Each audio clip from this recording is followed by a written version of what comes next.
My name is Sophia Miller, 28, and yesterday I was bubbling with excitement for my brother Jason's wedding. The rehearsal dinner at my parents' home was perfect: laughter, champagne, and family everywhere. I can't wait for tomorrow, I announced, raising my glass.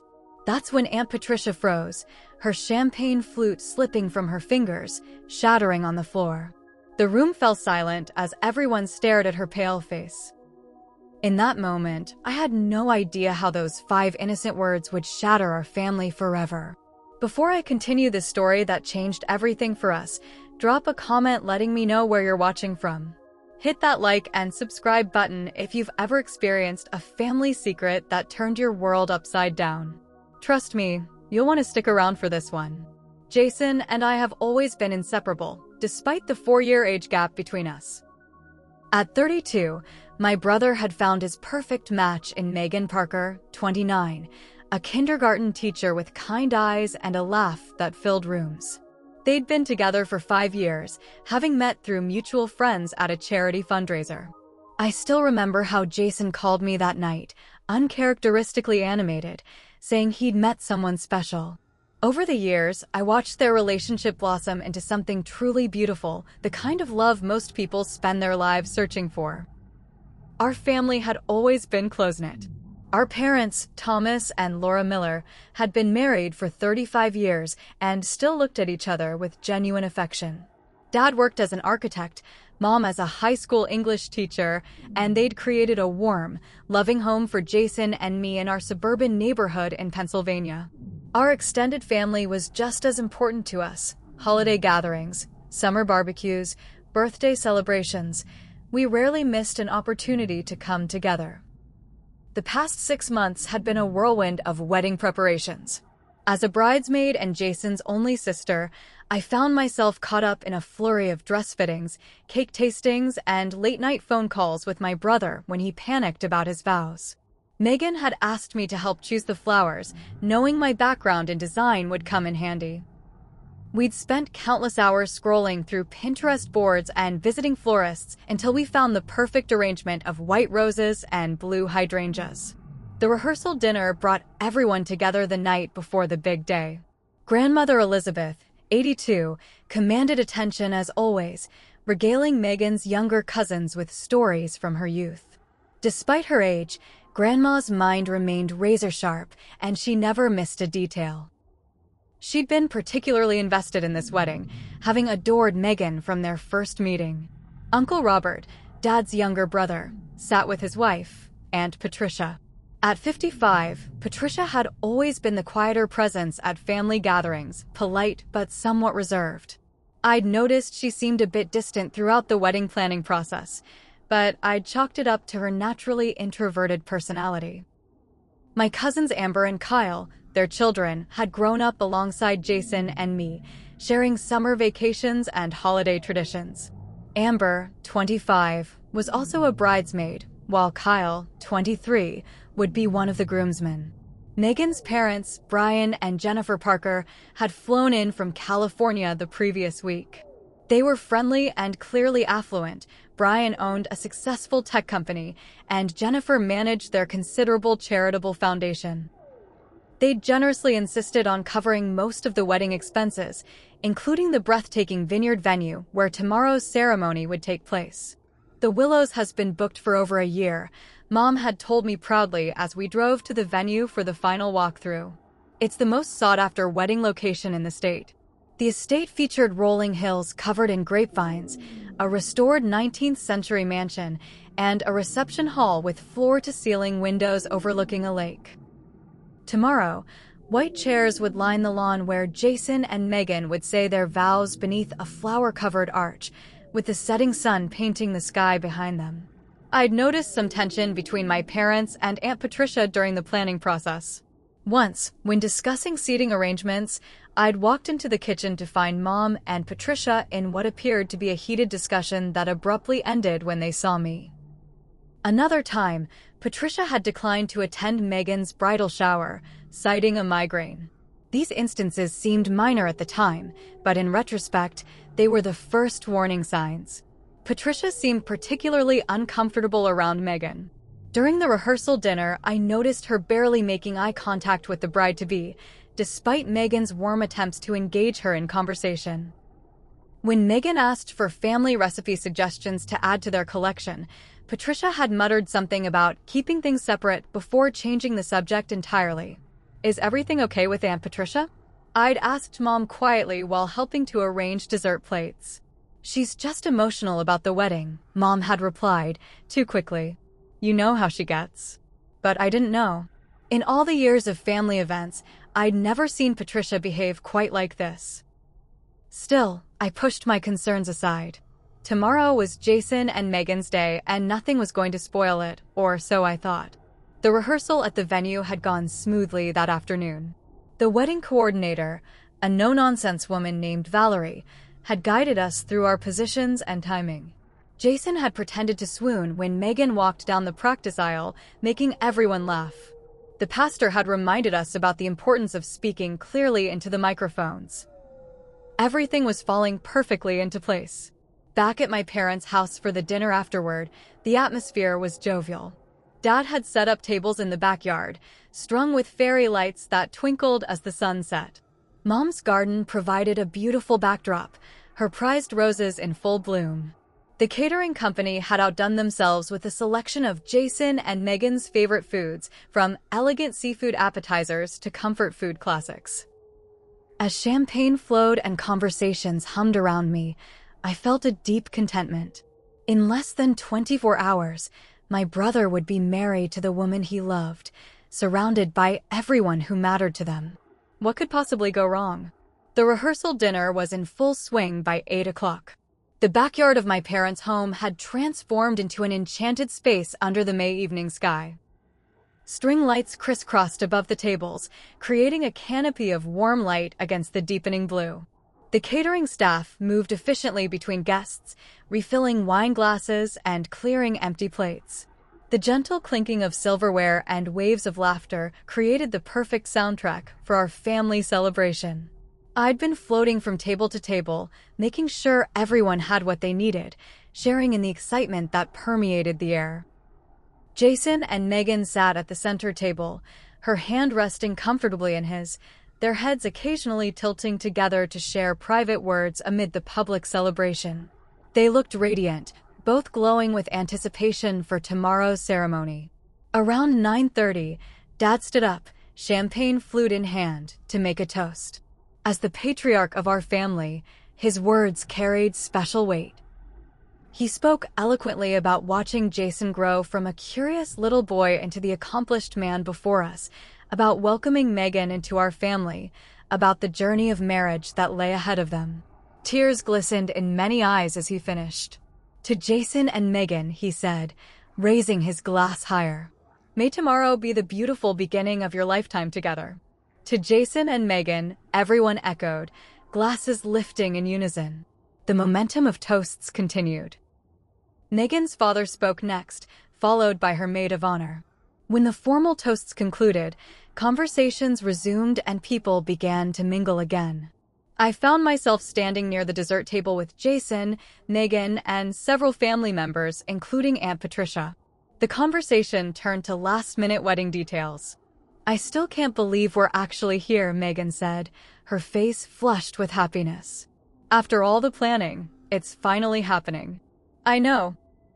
I agreed enthusiastically, raising my glass. "I can't wait for tomorrow." The words had barely left my mouth when I heard the distinct sound of glass shattering. All eyes turned to Aunt Patricia.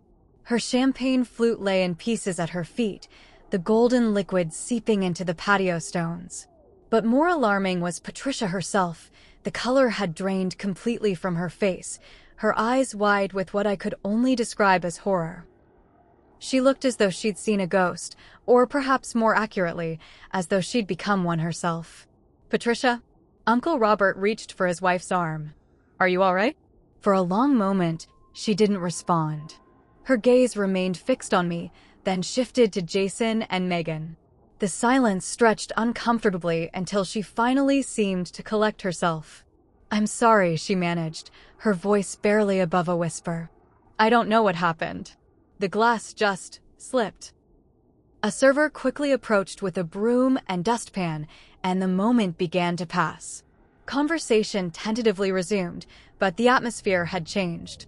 An undercurrent of tension had replaced the easy joy of moments before. "Let me help you clean up," Megan offered kindly to Patricia, apparently attributing the older woman's reaction to simple embarrassment over the broken glass. "No," Patricia said sharply, then softened. "Thank you, but I'm fine. I think I just need some air." She walked briskly toward the side of the house, with Uncle Robert following close behind. From where I stood, I could see them engaged in what appeared to be an intense conversation. Patricia's hands moved animatedly while Robert seemed to be trying to calm her. My father had noticed too. He excused himself from his conversation and made his way over to them. I watched as he joined their huddle, his expression growing increasingly serious as Patricia spoke. Something was very wrong. Driven by concern and curiosity, I casually moved closer, pretending to adjust some flowers on a nearby table. I couldn't hear everything, but fragments of their conversation reached me. "Can't let this happen, Thomas," Patricia was saying, her voice urgent. "She doesn't know?" I heard her ask my father, who shook his head. "It's not the right time," Dad responded firmly. "We've discussed this." Patricia's response was too quiet to catch, but the word irresponsible floated toward me. Jason appeared at my side, making me jump slightly. "What's going on?" he asked, nodding toward the three adults in serious conversation. "I have no idea," I replied honestly. "Aunt Patricia seems upset about something." A crease formed between Jason's eyebrows. "Mom's acting weird too." She practically sprinted after Dad when she saw him talking to Patricia. Sure enough, our mother had joined the group, her posture tense. I watched as she placed a restraining hand on Patricia's arm, only to have it shaken off. When they finally returned to the party, the four of them wore carefully composed expressions that didn't reach their eyes. Mom was especially attentive to Megan for the remainder of the evening, while Dad stayed close to Jason. Patricia avoided both the bride and groom, keeping to the peripheral of the gathering until she and Uncle Robert made an early departure. "We have a long day tomorrow," Patricia said as she hugged me goodbye, her arms stiff and her smile forced. "Get some rest, Sophia." As guests began to leave, I tried to question Jason about what he thought might be happening, but he seemed distracted. "Probably just wedding stress," he deflected, though the look he exchanged with our father suggested otherwise. "Don't worry about it, sis."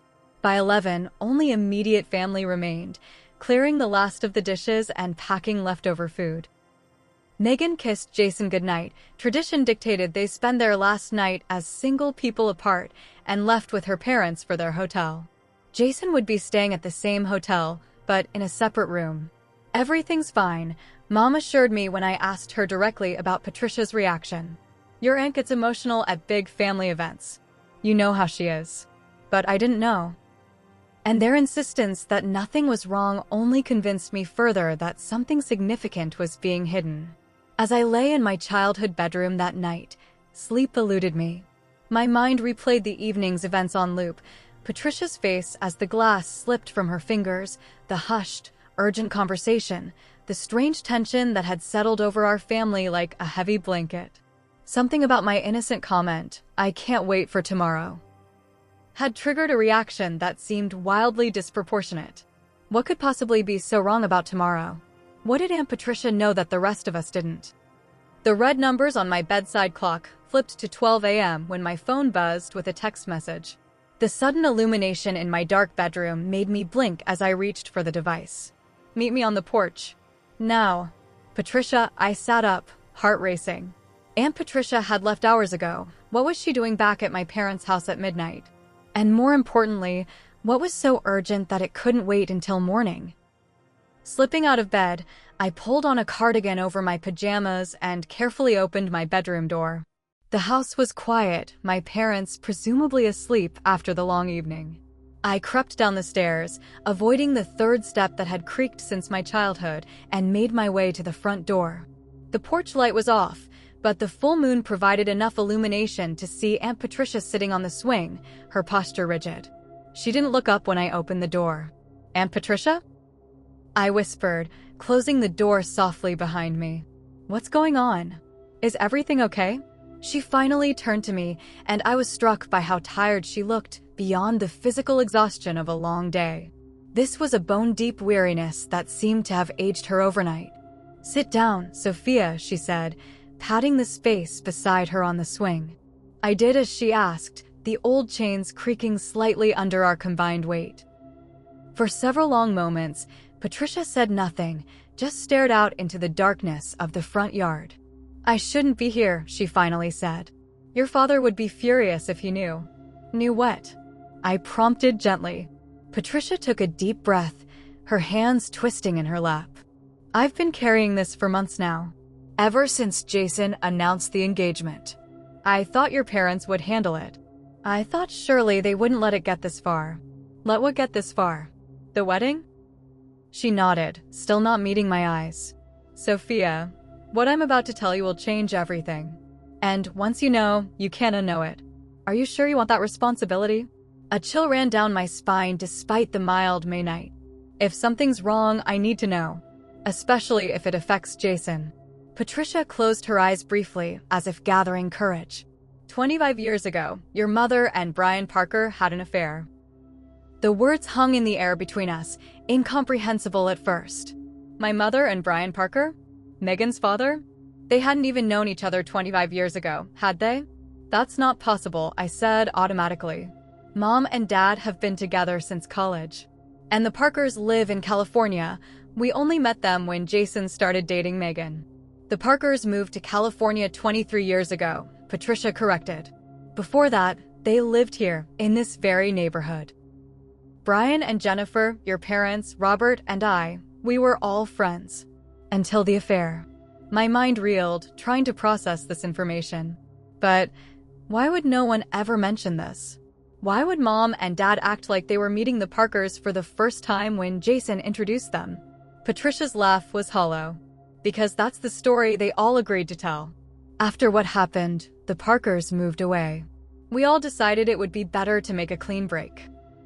When Jason brought Megan home 5 years ago and introduced her parents, everyone played along with the charade. "This doesn't make sense," I insisted, though a creeping dread was beginning to form in the pit of my stomach. Even if there was an affair, what does that have to do with the wedding? Patricia turned to face me fully then, her expression grave. "Sophia, the affair happened while your father was away on a 6-month project in Europe. Your mother was pregnant when he returned." The implication of her words hit me like a physical blow. "No," I breathed. "You can't mean." "Jason and Megan are half-siblings," Patricia said, her voice barely audible. "They share the same biological father." The world seemed to tilt beneath me. I gripped the edge of the swing to steady myself, ball rising in my throat. "That's not possible," I whispered, though even as I said it, pieces were falling into place. The tension I'd observed, the strange reactions, the secret conversations. "How do you know this?" I managed to ask. "Did Mom tell you?" Patricia shook her head. "I found out by accident. Last Christmas, I was helping your grandmother organize some old papers. I found letters from Brian to your mother.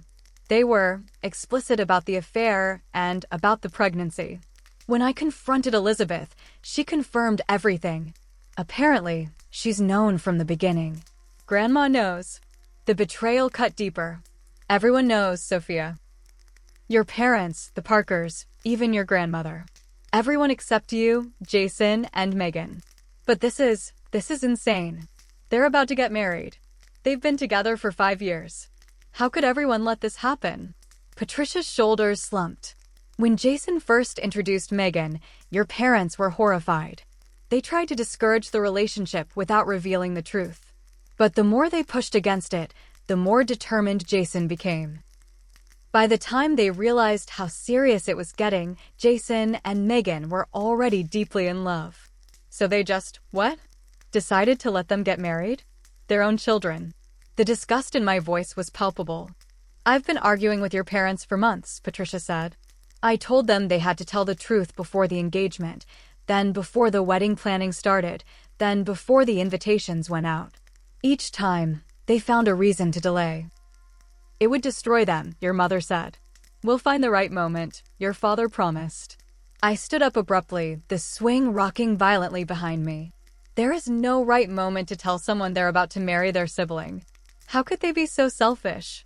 Your mother convinced herself that since Thomas raised Jason as his own, it doesn't really matter. Brian believes that what they don't know won't hurt them. They've all decided that the truth would cause more pain than the secret. The truth will come out eventually, I said. What happens when they have children? When those children have health issues because their parents are related? Patricia nodded grimly. Those are the exact arguments I've been making. But no one would listen.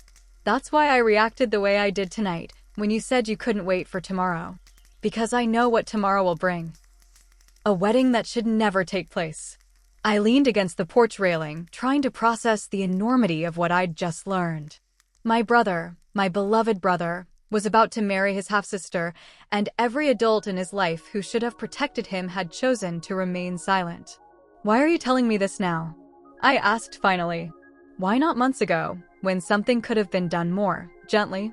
Patricia stood, coming to stand beside me. Because tomorrow is the wedding, Sophia. Because I've run out of time to convince the others to do the right thing.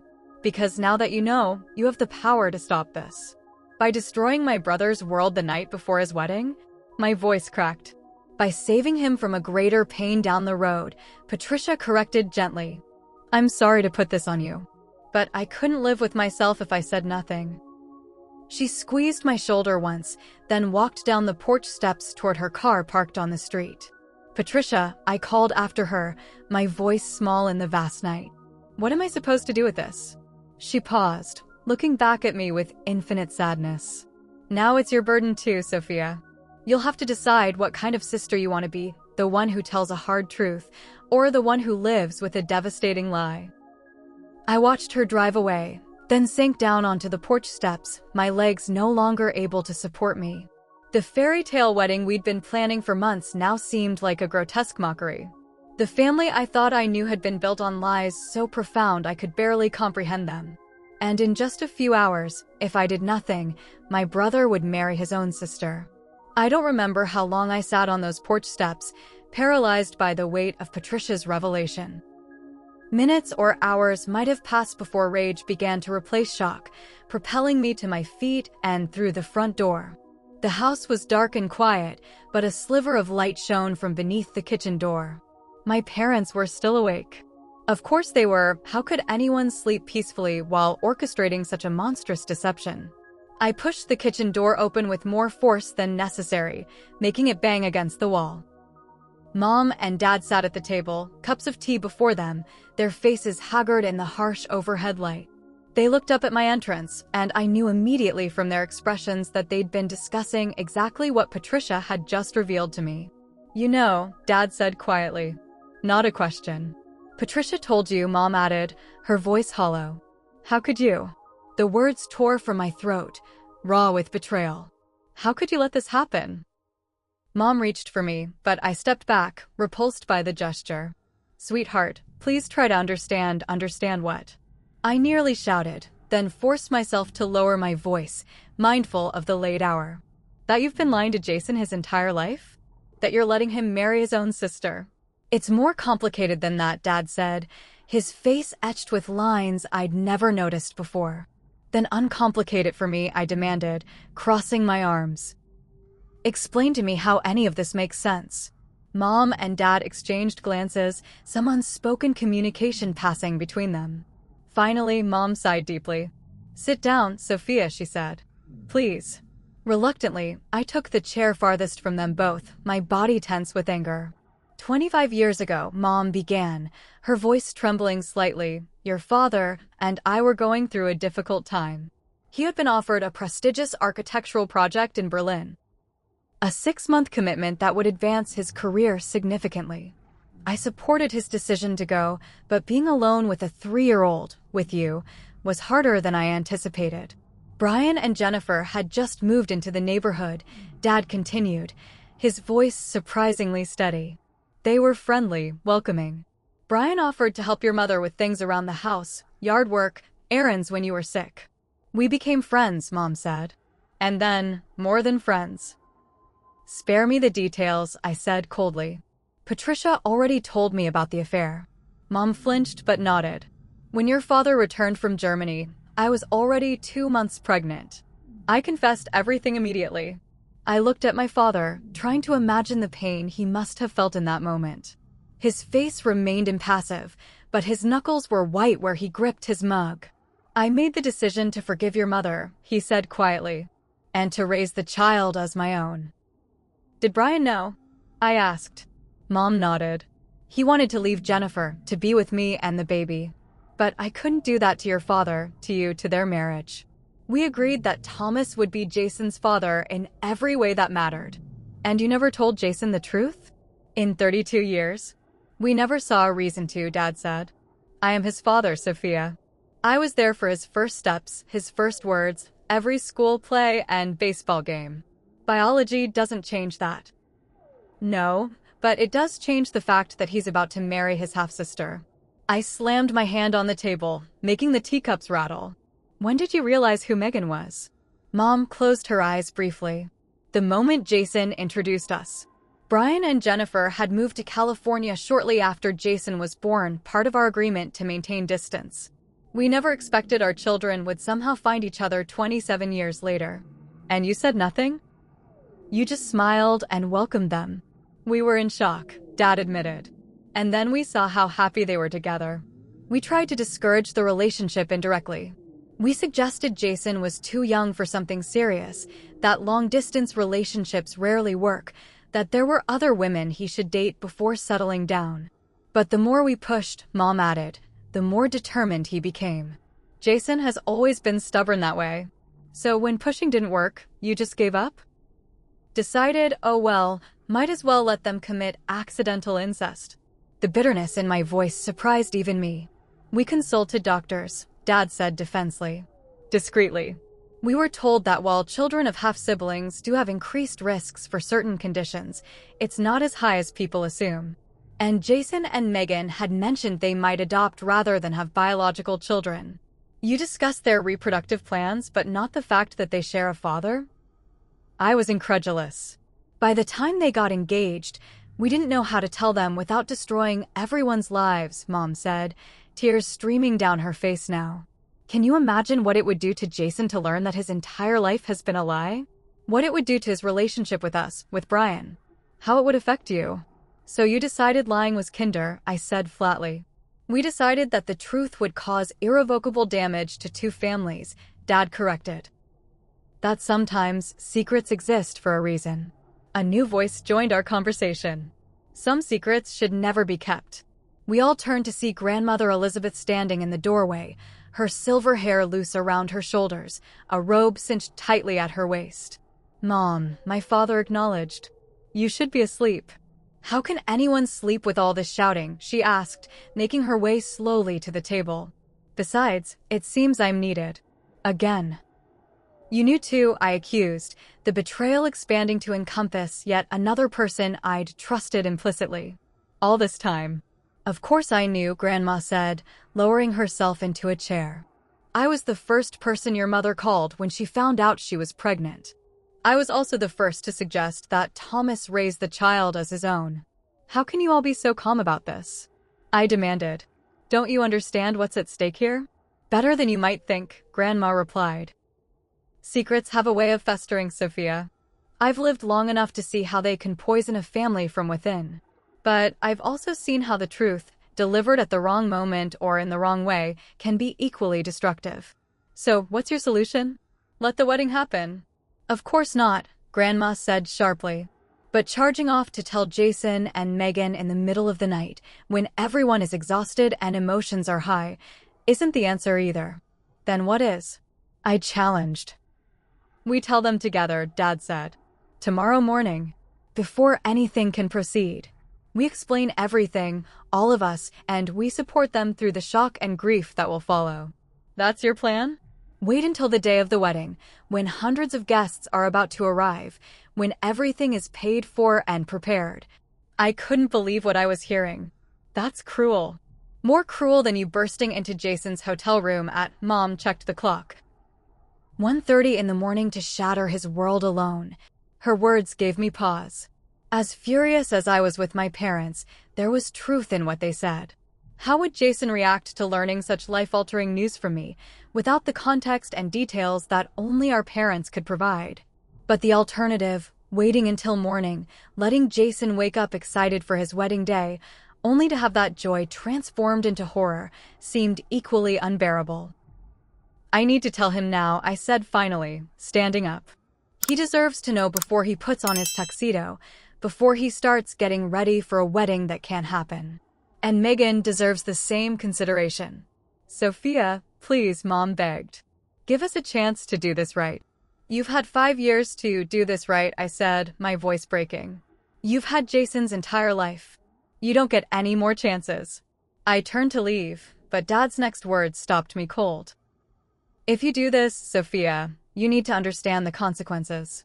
This won't just affect Jason and Megan.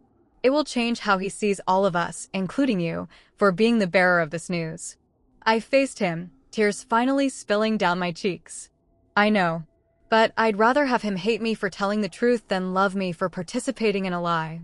Without waiting for their response, I grabbed my car keys from the hook by the door and walked out into the night, my destination clear. The hotel where my brother was spending his last night as a single man, unaware that his fiancée was also his sister. The drive to the Grand Willow Hotel took 20 minutes, but it felt like hours. My hands gripped the steering wheel so tightly my knuckles turned white, and my mind raced with the impossible conversation that lay ahead. How do you even begin to tell someone that their entire life, their identity, their love, their future, has been built on a foundation of lies? Streetlights flashed past, illuminating my tear-streaked face in rhythmic intervals. The late-night roads were nearly empty, leaving me alone with the crushing weight of what I was about to do. I'm sorry, Jason, I practiced aloud to the empty car. There's something you need to know about Megan. No, that wasn't right. This wasn't about Megan. This was about our parents, about 25 years of deliberate deception. Mom had an affair. The words sounded harsh, accusatory. This wasn't Mom's fault alone. Everyone had participated in this elaborate charade. Dad, Brian, Jennifer, even Grandma Elizabeth. By the time I pulled into the hotel parking lot at 2:17 a.m., I still hadn't found the right words. Perhaps there were none. Perhaps some truths were so devastating they defied articulation. I sat in my car for several long minutes, gathering courage. The hotel's facade was elegant, its windows mostly dark except for the lobby and a few scattered rooms where lights still burned. One of those, I knew, belonged to my brother. Finally, I picked up my phone and dialed Jason's number. It rang 4 times before he answered, his voice thick with sleep. Soph? What's wrong? It's the middle of the night. I need to see you, I said, my voice surprisingly steady. I'm in the parking lot. The parking lot? He sounded more alert now, concerned. Are you okay? No, I admitted. Please, Jason. It's important. There was a pause, then rustling sounds. Give me 5 minutes. I'll meet you in the lobby. True to his word, Jason appeared in the lobby exactly 5 minutes later. He wore sweatpants and a faded University of Pennsylvania t-shirt, his dark hair rumpled from sleep. Despite the late hour and abrupt awakening, he looked happy, a man on the eve of marrying the woman he loved. My heart constricted painfully in my chest. What's going on? He asked, giving me a quick hug. Is it Mom? Dad? I shook my head, unable to speak past the lump in my throat. The lobby was deserted except for a night clerk who was tactfully pretending not to notice our late-night meeting. Let's sit down, I managed, gesturing to a seating area in the corner, far from the clerk's curious ears. Jason followed me, concern etched across his features. We sat on adjacent sofas, knees nearly touching across the small coffee table between us. You're scaring me, Sophia, he said quietly. Whatever it is, just tell me. I took a deep breath, feeling as though I was standing at the edge of a cliff. Once I spoke, there would be no going back. Everything would change. I learned something tonight, I began, my voice barely above a whisper. Something that affects your wedding to Megan. Jason leaned forward, brow furrowed. What are you talking about? Is this about Patricia's weird behavior at dinner? I nodded. Partly. After everyone left, She came back. She told me. I swallowed hard, forcing myself to maintain eye contact. She told me that 25 years ago, Mom had an affair with Brian Parker. Jason blinked, confusion replacing concern. Brian Parker? Megan's dad? That's ridiculous. They only met when I introduced them. No, Jason. They've known each other for decades. They were neighbors before the Parkers moved to California. The move happened right after you were born. Understanding began to dawn on his face, followed immediately by denial. What are you saying, Sophia? Just say it plainly. The moment had come. No gentle way existed to deliver this blow. Brian Parker is your biological father, I said, the words hanging in the silent lobby like physical things. You and Megan share the same father. You're half-siblings. Jason stared at me, his face completely blank for several seconds. Then he laughed. A sharp, disbelieving sound that echoed painfully in the quiet space. That's not funny, Sophia. What the hell kind of joke is this the night before my wedding? It's not a joke, I said softly. I wish it were. This is insane, he said, standing abruptly. You're saying that Mom cheated on Dad, got pregnant with me, and everyone has been lying about it my entire life? And I just happened to fall in love with my own sister? Do you hear how crazy that sounds? I know it sounds impossible. It doesn't sound impossible. It sounds like a bad soap opera. His voice rose, attracting a concerned glance from the night clerk. Jason noticed and lowered his voice to a fierce whisper. Who put you up to this? Is this some kind of sick pre-wedding prank? Jason, please, I reached for his hand, but he pulled away. Patricia found letters between Mom and Brian. Grandma Elizabeth confirmed it. When I confronted Mom and Dad tonight, they admitted everything. Then call them, he challenged. Right now. Put them on speaker and let me hear them say it. With shaking hands, I pulled out my phone and dialed our parents' number. Dad answered on the first ring, as though he'd been waiting by the phone. Sophia? Where are you? I'm with Jason, I said, putting the call on speaker. He doesn't believe me. Tell him, Dad. Tell him the truth about his father. The silence that followed seemed to stretch into eternity. Finally, Dad's voice came through, heavy with resignation. Jason, son, I'm so sorry. We never wanted you to find out this way. The color drained from Jason's face. He sank back onto the sofa, legs seemingly unable to support him any longer. It's true, he whispered, though it wasn't really a question anymore. Yes, Dad admitted. But Jason, listen to me. I am your father in every way that matters. I've loved you from the moment you were born. This changes nothing about our relationship. Except that my entire life has been a lie, Jason said, his voice frighteningly empty. And the woman I'm supposed to marry tomorrow is my sister. We were going to tell you in the morning, Dad said desperately. All of us together. We were going to explain everything. The morning of my wedding? Jason's voice cracked. That was your plan? Jason, Dad began, but Jason reached over and ended the call. For several minutes, he sat perfectly still, staring at nothing. I remained silent, giving him space to process the unprocessable. When he finally looked at me, his eyes were filled with such raw pain that I had to fight the urge to look away. Does Megan know? He asked. I shook my head. No one has told her yet. Jason stood again, more steadily this time. I need to be the one to tell her. Now? It's almost 3 a.m. Would you be able to wait if you were her? He asked, and I had no answer. The night clerk was openly watching us now, clearly sensing the drama unfolding in his lobby. Jason noticed and said, I need privacy for this. Come up to my room. I followed him to the elevator and up to the 6th floor. His room was a mess of wedding preparations, his tuxedo hanging on the closet door, gifts for his groomsmen arranged on the desk, Megan's picture smiling from the nightstand. The sight of these normal, hopeful things made my chest ache. Jason picked up the hotel phone and dialed. Megan? It's me. I know it's late. No, everything's not okay. I need to see you right now. Can you come to my room? It's important. Please, Megan. Room 612. Thank you. He hung up and turned to me. She's coming. Do you want me to stay? I asked uncertainly. Jason looked at me for a long moment. I don't know, Sophia. Part of me blames you for this, even though I know it's not your fault. You're just the messenger. I can wait in the hallway, I offered, in case either of you needs me afterward. He nodded, seemingly relieved by the suggestion.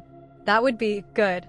While we waited for Megan, Jason paced the room like a caged animal, occasionally stopping to stare out the window at the dark parking lot below. He didn't cry, didn't rage, didn't ask further questions. His shock had transformed into a terrible, contained stillness that worried me more than any outburst would have.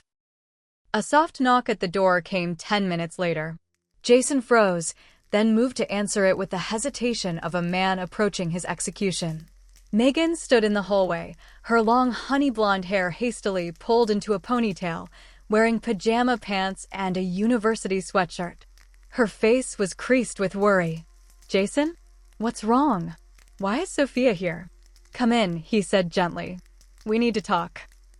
I slipped past Megan into the hallway, catching a glimpse of her confused, frightened expression before Jason closed the door. I leaned against the wall opposite their room, sliding down until I sat on the carpeted floor. Through the door, I could hear the muffled sound of Jason's voice, then silence. More of Jason's voice, low and steady. Then a cry, Megan's, so filled with anguish that it physically hurt to hear. More voices rising and falling. Something crashed against a wall. Sobbing.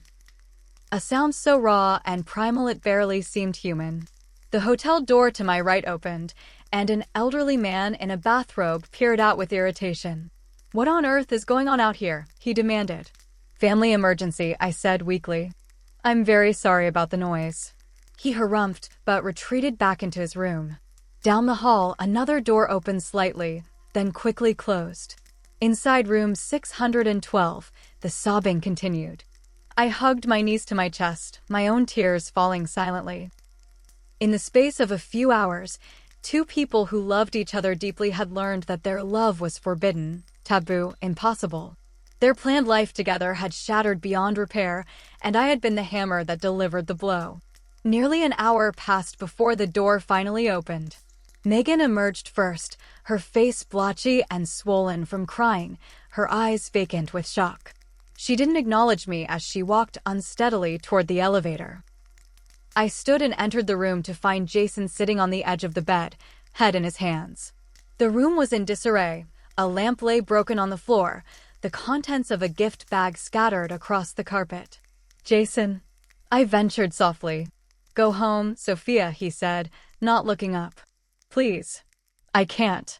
I just can't right now. I don't think you should be alone. I've never been more alone in my life, he said, his voice hollow. Finding out that my father isn't my father, that the woman I love is my sister, that everyone I've ever trusted has been lying to me. I need space. Please. I wanted to argue, to insist on staying, but I recognized the futility. This pain was beyond my ability to comfort or fix. I love you, Jason, I said, my voice breaking. We all do. This doesn't change that. He finally looked up at me, his eyes red-rimmed but dry. Doesn't it? Because from where I'm sitting, everything has changed. Every memory, every family photo, every story I've ever been told about myself, it's all different now. It's all a lie. I had no response to that truth. I simply nodded, then reluctantly left, closing the door softly behind me. In the elevator down to the lobby, I checked my phone. 27 missed calls and texts from my parents.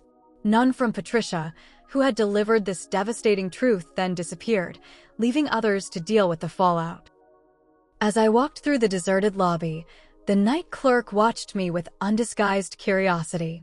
I wondered what he thought had happened, a pre-wedding fight, cold feet, family drama of a more conventional variety. How could he possibly imagine the truth? In my car, I sat motionless behind the wheel, too exhausted and emotionally drained to drive. The wedding was certainly off. In a few hours, 200 guests would need to be informed, vendors contacted, deposits forfeited. The practical aftermath of this revelation would be messy and public. But the emotional aftermath would be far worse. My brother had lost not only his fiancée, but his very identity in a single cruel moment. And I had been the one to deliver that blow, forever associating myself with the destruction of his happiness. As the first light of dawn began to color the eastern sky, I finally started my car. The day of what should have been my brother's wedding had officially begun, and nothing would ever be the same again. I awoke to the insistent buzzing of my phone, having finally fallen into a restless sleep around 6 in the morning.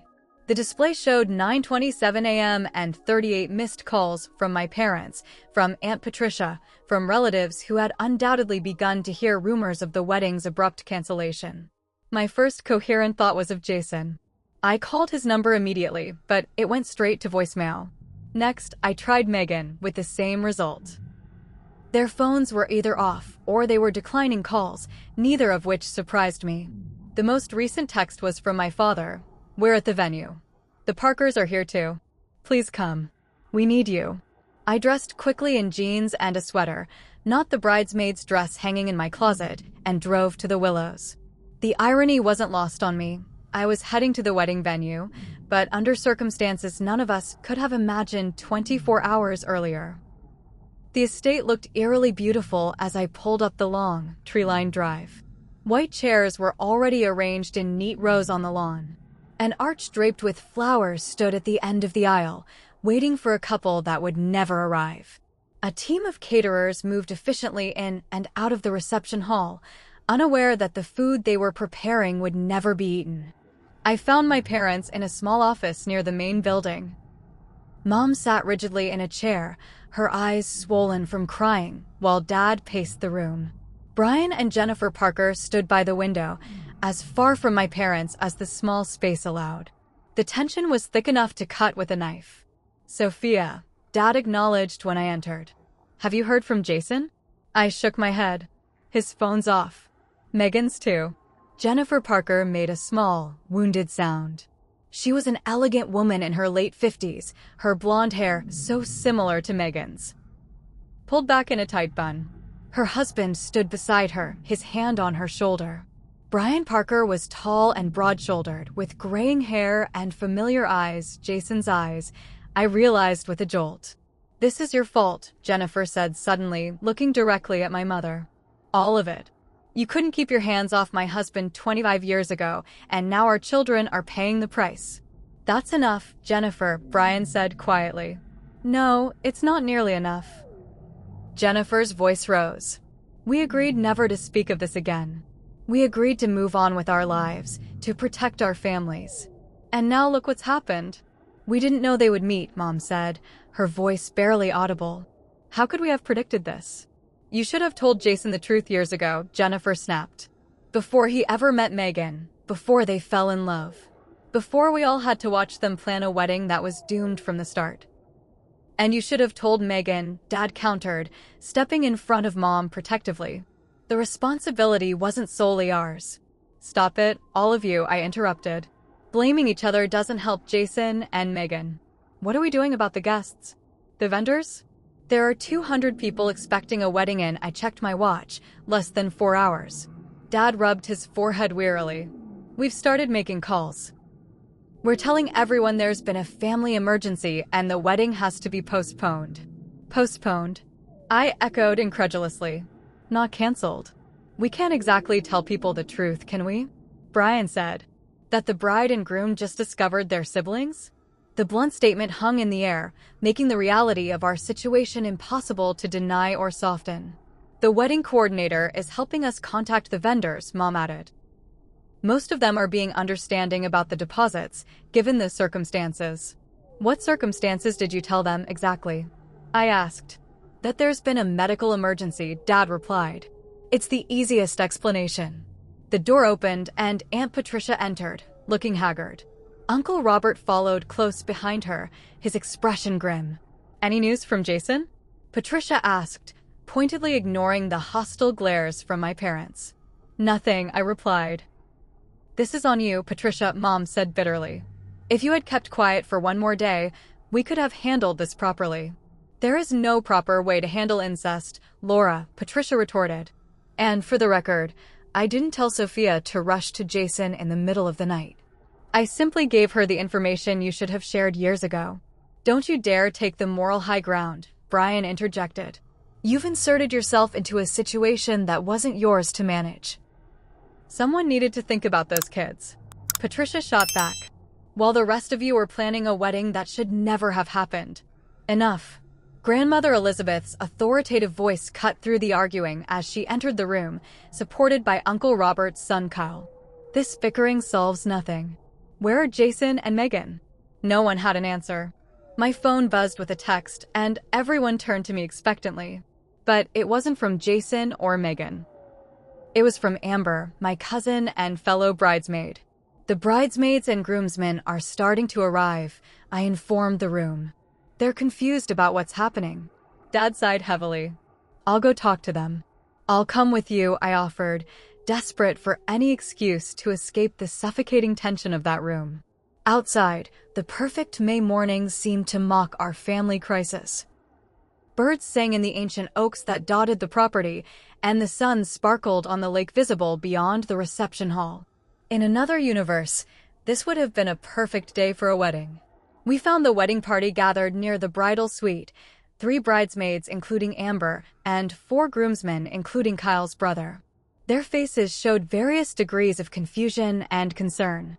What's going on, Mr. Miller? Asked Cameron, Jason's best friend since college and his best man. No one can reach Jason or Megan. Dad cleared his throat. I'm afraid the wedding has been postponed. There's been a family situation that requires immediate attention. What kind of situation? Amber asked, her eyes narrowing suspiciously. Is everyone okay? Jason and Megan are physically fine, I assured her, choosing my words carefully. But they're dealing with some difficult news that came to light last night. The questions came rapidly then. When would the wedding be rescheduled? Should they try to contact Jason? What should they tell other guests who were already on their way? Dad fielded them as best he could, offering vague reassurances that convinced no one. As the morning progressed, the full weight of the cancellation began to materialize. Guests arrived despite our best efforts to contact everyone, requiring repeated explanations of the family emergency.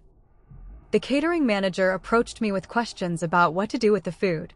The photographer arrived, confused about whether to set up. Around noon, I finally received a text from Jason. I'm at Lucas's apartment. I'm safe. Don't try to see me. Lucas was another of his close friends, someone who had not been involved in the wedding party. I shared this information with my parents, providing minimal relief to their worry. Still, no word came from Megan. By 2 o'clock. When the ceremony should have been starting, most guests had been turned away, the vendors were packing up, and our extended family had gathered in the main house, muttering in small groups. The story had morphed and expanded with each telling, though the actual truth remained known only to those of us who had been in that small office earlier. I heard they had a massive fight. I overheard one distant cousin telling another. Something about prenuptial agreements. I heard she caught him cheating, came another whispered theory. I moved through these conversations like a ghost, neither confirming nor denying anything, exhaustion making my limbs heavy and my thoughts sluggish. Uncle Robert approached me as I sat alone on a bench overlooking the lake. Patricia didn't mean for this to happen this way, he said quietly, sitting beside me. Didn't she? I asked, too tired for politeness. She waited until the night before the wedding to reveal a truth she's known for months. She could have told Jason directly at any point, but she chose to put it on me. Robert sighed. She thought your parents would do the right thing once they realized she knew. When they didn't, she felt trapped. But she does care about Jason, about all of you. Caring isn't enough, I said.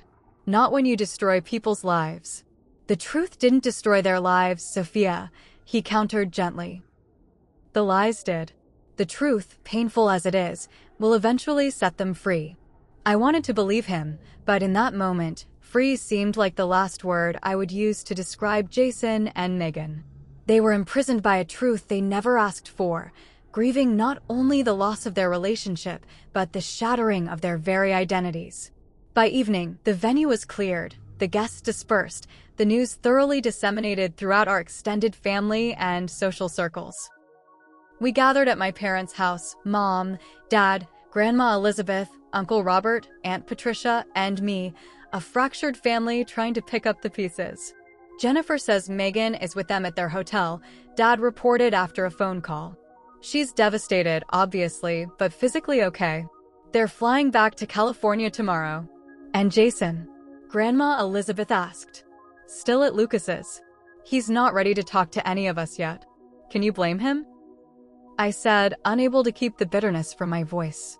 No, Mom admitted quietly. I don't blame him at all. We sat in uncomfortable silence, each lost in our own thoughts and regrets. The doorbell rang, startling us all. Dad went to answer it, returning moments later with an unexpected visitor, Brian Parker. I thought we should talk, he said, addressing the room but looking primarily at me. About where we go from here. Where we go from here? I repeated incredulously. The wedding is canceled. Your daughter and my brother, your son, have had their lives torn apart. What exactly is there to talk about? The future, Brian said simply. Because whether we like it or not, our families are connected. Forever. I looked around at these people, my family, extended and complicated as it had become, and felt a wave of exhaustion so profound it nearly brought me to my knees. In the space of 24 hours, everything I thought I knew about my life, my brother, my parents, had been upended. And now we were expected to find a path forward, to create some new normal from the wreckage of lies and betrayal. I can't do this right now, I said, standing abruptly. I need to check on Jason.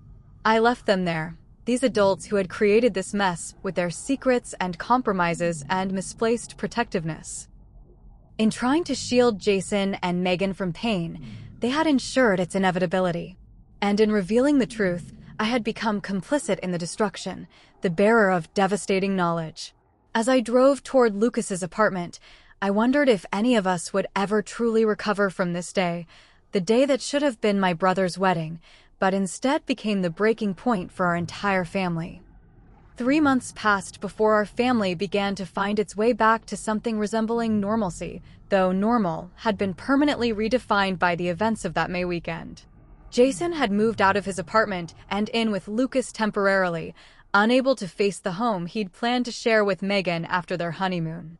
He took a leave of absence from his job at the architectural firm, using the time to process his grief and anger through therapy.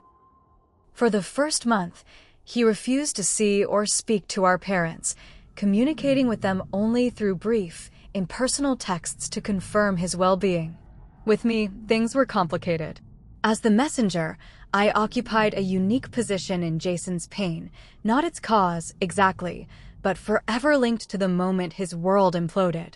2 weeks after the canceled wedding, he finally agreed to meet me for coffee. "I don't blame you," were his first words when we sat down at a quiet corner table.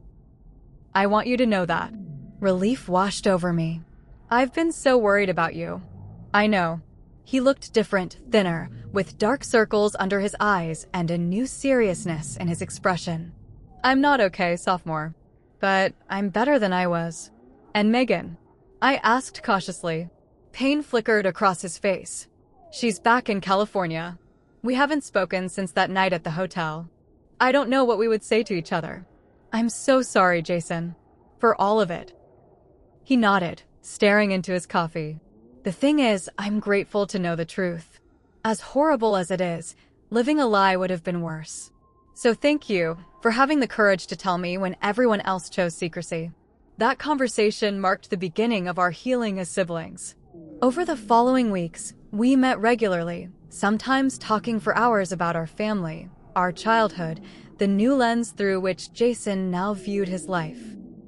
Other times we simply sat together in companionable silence, drawing comfort from each other's presence.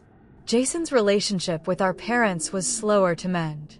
He agreed to meet them after 6 weeks, a tense dinner at a neutral restaurant where more tears were shed than words spoken. Dad, the man who had raised him as his own, struggled most with Jason's anger. "I have to redefine everything," Jason told me after that dinner. "What does it mean that Dad isn't my biological father? Does it change our relationship? Should it? I don't know how to navigate this." He loves you, I said simply. That's never been a lie. I know, Jason admitted. That's the one thing I've never doubted, even in my angriest moments. Megan had cut ties with everyone involved. According to occasional updates from her mother to mine, she had taken a teaching position in Seattle, wanting distance from both families. She had deleted her social media accounts and changed her phone number. Her way of coping was to create a clean break, a fresh start untainted by our complicated shared history. Aunt Patricia and I formed an unexpected alliance in the aftermath. As the two truth-tellers, we found ourselves similarly positioned in the family, respected for our integrity, but resented for our role in bringing painful facts to light. Truth is a heavy burden to carry, she told me over lunch one day in July. But secrets are heavier still. I was beginning to understand that. The knowledge I now carried of my mother's affair, my brother's paternity, the tenuous foundation on which our family had been built, was indeed a weight. But it was a weight shared in the open, not hidden away to fester and grow in darkness. Grandmother Elizabeth surprised me most with her adaptation to our new reality. At 82, she had witnessed enough family drama in her lifetime to take even this in stride. Families are complicated, Sophia, she said when I visited her at her assisted living facility. They always have been. In my day, we simply didn't speak about these things, but that doesn't mean they didn't happen. But doesn't the truth hurt more sometimes? I asked, thinking of Jason and Megan's devastation. Sometimes, she conceded. But lies hurt longer. They have a way of poisoning generation after generation. Your parents thought they were protecting Jason, but they were really protecting themselves from difficult conversations and uncomfortable truths. By August, small gatherings of our immediate family became possible again. Sunday dinners resumed, though with a different quality than before, more careful, more intentional, with a new awareness of how fragile family bonds could be. The Parkers remained in California, their contact with our family limited to occasional formal updates. Brian had attempted to establish a relationship with Jason as his biological father, but Jason wasn't ready. I already have a father, he told me. I'm not looking for another one. Thanksgiving arrived with trepidation and hope. For the first time since the wedding that wasn't, our extended family would gather together, including Uncle Robert and Aunt Patricia, whose presence had been a point of contention given Laura's lingering resentment toward her sister-in-law. She needs to be there, Jason had insisted. Patricia was the only one brave enough to tell the truth. I want her at Thanksgiving. And so we assembled around my parents' dining table, the empty chair where Megan would have sat as a new daughter-in-law, a palpable reminder of all that had changed. The conversation was stilted at first, carefully avoiding sensitive topics, until Jason himself addressed the elephant in the room. I want to say something, he said, setting down his fork. I've been in therapy for 5 months now, working through everything that happened. And I've realized something important. Family isn't just about biology. It's about love, commitment, showing up for each other even when it's hard. He looked directly at Dad. You're my father. You always have been, and you always will be. Biology doesn't change that. Dad's eyes filled with tears, and Mom reached for Jason's hand across the table. I'm still angry about the lies, Jason continued. I probably will be for a long time, but I'm working on forgiveness because I love all of you. And because I understand that everyone was trying to do what they thought was right, even if they were wrong. His words broke the tension, allowing for more honest conversation throughout the meal. Patricia and Mom even shared a genuine laugh over dessert, a small moment, but significant in its normalcy. After dinner, Jason and I escaped to the back porch, sitting on the very swing where Patricia had revealed the truth to me that fateful night in May. The air was crisp with autumn, so different from the warm spring evening that had changed everything. Do you ever think about Megan? I asked quietly. Jason nodded, his eyes fixed on the darkened yard. Every day. I still love her, Sophia. That doesn't just disappear because we share DNA. Have you tried to contact her? Once. I wrote her a letter, telling her that I understand her need for space, but that I'm here if she ever wants to talk. I don't know if she read it. Do you think you'll ever see her again? He was quiet for a long moment. I don't know. Maybe someday when it doesn't hurt so much. When we can look at each other and see just people, not the life we almost had together. I hope so, I said, leaning my head against his shoulder. For both your sakes. Can I ask you something? Jason said after a while. If you could go back to that night, knowing what would happen, would you still have told me the truth? I considered the question carefully, understanding its weight. Yes, I finally said. It would always be better to know the truth, even when it's painful. Especially when it's painful. Jason nodded. That's what I thought you'd say. And you'd be right. We sat in comfortable silence, the porch swing creaking gently beneath us. Inside, we could hear the muffled sounds of family, Grandma Elizabeth's distinctive laugh, Uncle Robert's booming voice, the clatter of dishes being cleared. Imperfect people bound together by love and history and, now, by shared pain and healing. Family is complicated, I said, echoing Grandma's words. Family is family, Jason replied simply. The rest is just details. As we rejoined the others for pie and coffee, I realized that while our family would never be the same, perhaps it could be something new, something more honest, more resilient, built on truth rather than secrets. The fractures would always be visible, like lines in broken pottery mended with gold, but perhaps they would make us stronger in the broken places. 3 months after what should have been my brother's wedding day, we were still finding our way forward. But we were finding it together, one difficult conversation, one family dinner, one shared moment of laughter at a time. And in that, there was hope. If you've ever had a family secret tear your world apart, drop a comment below and share how you got through it. Did truth ultimately heal your family or create wounds that never closed? Hit that like button if this story resonated with you, and subscribe for more real-life family stories that remind us we're never alone in our struggles. Thank you for joining me on this journey, and remember, sometimes the most painful truths lead to the most authentic healing. See you in the next video.